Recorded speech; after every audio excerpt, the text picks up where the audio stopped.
KaraokeBooks. Moby-Dick, or The Whale. Herman Melville. Audiobook. Chapter 10. A Bosom Friend.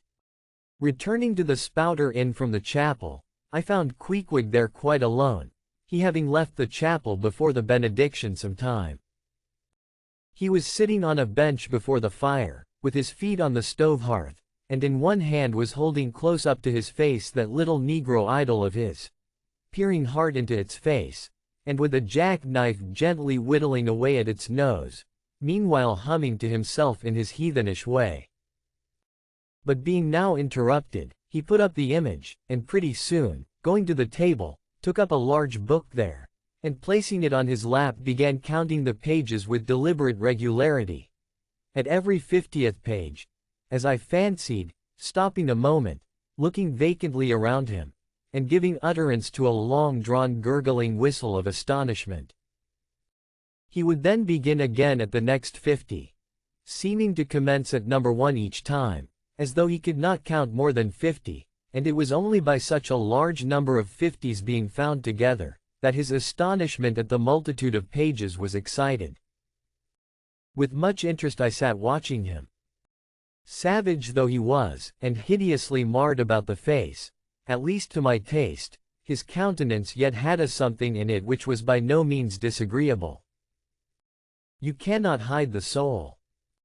Through all his unearthly tattooings, I thought I saw the traces of a simple, honest heart, and in his large, deep eyes, fiery black and bold, there seemed tokens of a spirit that would dare 1,000 devils.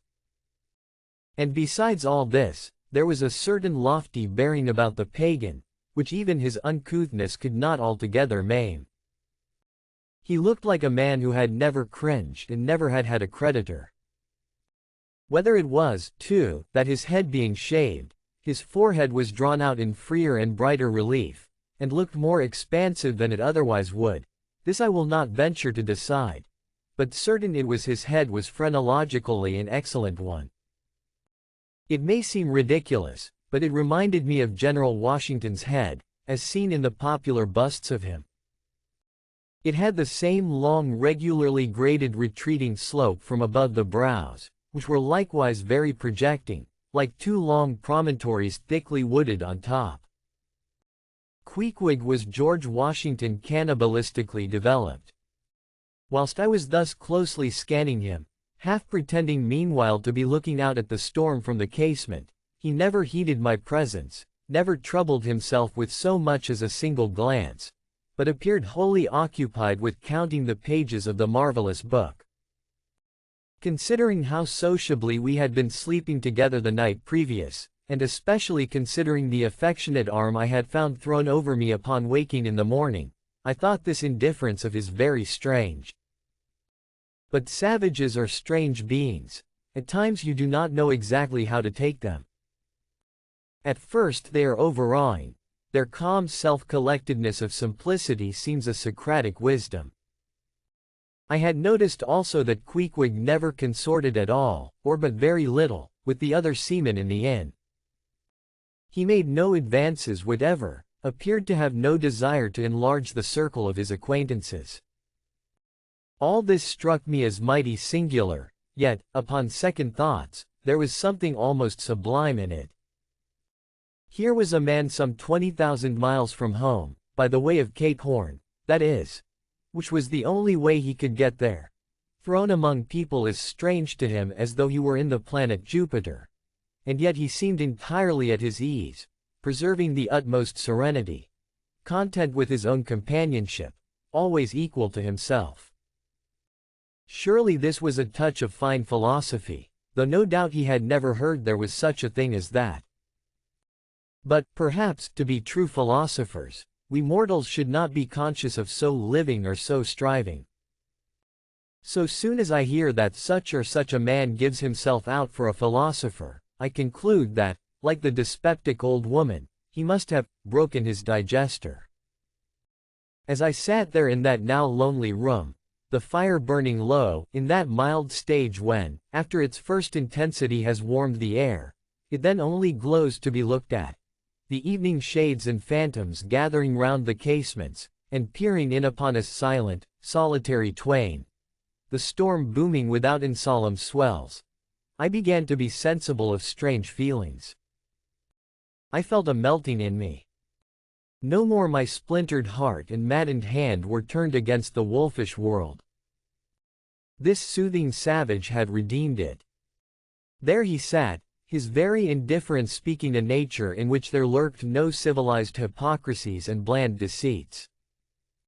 Wild he was, a very sight of sights to see, yet I began to feel myself mysteriously drawn towards him. And those same things that would have repelled most others, they were the very magnets that thus drew me. I'll try a pagan friend, thought I, since Christian kindness has proved but hollow courtesy. I drew my bench near him, and made some friendly signs and hints, doing my best to talk with him meanwhile. At first he little noticed these advances, but presently, upon my referring to his last night's hospitalities, he made out to ask me whether we were again to be bedfellows. I told him yes, whereat I thought he looked pleased, perhaps a little complimented. We then turned over the book together, and I endeavored to explain to him the purpose of the printing, and the meaning of the few pictures that were in it. Thus I soon engaged his interest, and from that we went to jabbering the best we could about the various outer sights to be seen in this famous town. Soon I proposed a social smoke, and, producing his pouch and tomahawk, he quietly offered me a puff. And then we sat exchanging puffs from that wild pipe of his, and keeping it regularly passing between us. If there yet lurked any ice of indifference towards me in the pagan's breast, this pleasant, genial smoke we had, soon thawed it out, and left us cronies. He seemed to take to me quite as naturally and unbiddenly as I to him, and when our smoke was over, he pressed his forehead against mine, clasped me round the waist, and said that henceforth we were married, meaning, in his country's phrase, that we were bosom friends. He would gladly die for me, if need should be. In a countryman, this sudden flame of friendship would have seemed far too premature, a thing to be much distrusted. But in this simple savage those old rules would not apply. After supper, and another social chat and smoke, we went to our room together. He made me a present of his embalmed head, took out his enormous tobacco wallet, and groping under the tobacco, drew out some $30 in silver. Then spreading them on the table, and mechanically dividing them into 2 equal portions, pushed one of them towards me, and said it was mine. I was going to remonstrate, but he silenced me by pouring them into my trousers pockets. I let them stay. He then went about his evening prayers, took out his idol, and removed the paper fireboard. By certain signs and symptoms, I thought he seemed anxious for me to join him, but well knowing what was to follow, I deliberated a moment whether, in case he invited me, I would comply or otherwise. I was a good Christian, born and bred in the bosom of the infallible Presbyterian Church. How then could I unite with this wild idolater in worshipping his piece of wood? But what is worship? Thought I. Do you suppose now, Ishmael, that the magnanimous God of heaven and earth, pagans and all included, can possibly be jealous of an insignificant bit of black wood? Impossible. But what is worship? To do the will of God, that is worship. And what is the will of God? To do to my fellow man what I would have my fellow man to do to me. That is the will of God.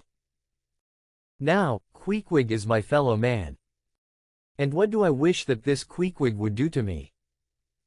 Why, unite with me in my particular Presbyterian form of worship. Consequently, I must then unite with him in his, ergo, I must turn idolater. So I kindled the shavings, helped prop up the innocent little idol, offered him burnt biscuit with Queequeg, salaamed before him twice or thrice, kissed his nose, and that done, we undressed and went to bed, at peace with our own consciences and all the world. But we did not go to sleep without some little chat. How it is I know not, but there is no place like a bed for confidential disclosures between friends. Man and wife, they say, they're open the very bottom of their souls to each other. And some old couples often lie and chat over old times till nearly morning. Thus, then, in our heart's honeymoon, lay I and Queequeg, a cozy, loving pair. If you liked what you heard, please subscribe to the channel.